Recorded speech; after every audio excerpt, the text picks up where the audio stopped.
प्रकाशजी मेहर साहेब आपण या. प्रकाशजी मेहर साहेब आपण या.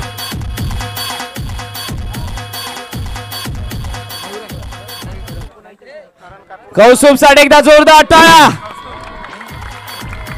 खरोखर एक आवाज होता, त्या आवाजामध्ये दम होता. गेले 4 दिवस इथे बोलणं हे तरी देखील मी कौस्तुभला विचारतोय. कौस्तुभ माझ्या सोबत आहे. खरं तर गेले 4 दिवस फार बोललो, पण आता ती मनोगत व्यक्त करण्याची वेळ. कारण इमोशनल अटॅचमेंट असते कोणतीही स्पर्धा असो. 4 दिवस सोयी माझ्यासोबत होता, त्याने स्टेज शेअर केलं. या गावकऱ्यांनी दिलेलं प्रेम कधीही न विसरण्यासारखे. कौस्तुभ काय म्हणशील जाता जाता शेवटचा आता काय बोलून जाशील? चांगली खूप म्हणजे खूप चांगली टुर्नामेंट झाली. ज्या दिवशी पहिल्या दिवशी मी आलो ना त्यावेळेला थोडंसं आयोजन खूप मेहनत घेतलंय संपूर्ण होलीपाडा टीमने, आणि त्यामधून चांगली साथ सुभा निभावली संपूर्ण गावाची, या होलीपाडा गावाची. आणि सर्वात मेन गोष्ट या स्पर्धेची काय आहे, एकच आहे.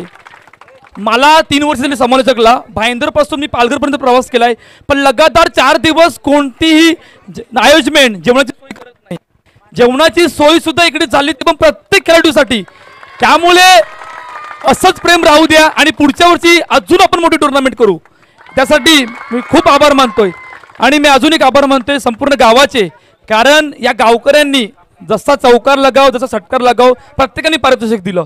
आणि आज ही चर्चा होणार विरारमध्ये. विरारमध्ये प्रत्येक खेळाडू काय म्हणतो, एकच म्हणतो की अर्नाळा किल्ल्याचा आम्हाला जायला आम्हाला काय आवडतं, कारण षटकार लगाव, चौकार लगाव प्रत्येक पारितोषिक मिळतात. आणि क्रिकेटवरचं प्रेम आहे, हे संपूर्ण क्रिकेटवरचं प्रेम आहे, गावाचं संपूर्ण प्रेम आहे. आणि त्यामधून एकच मी सांगेल, डीपी नेटवर्क नारंगीचं नेटवर्क आहे.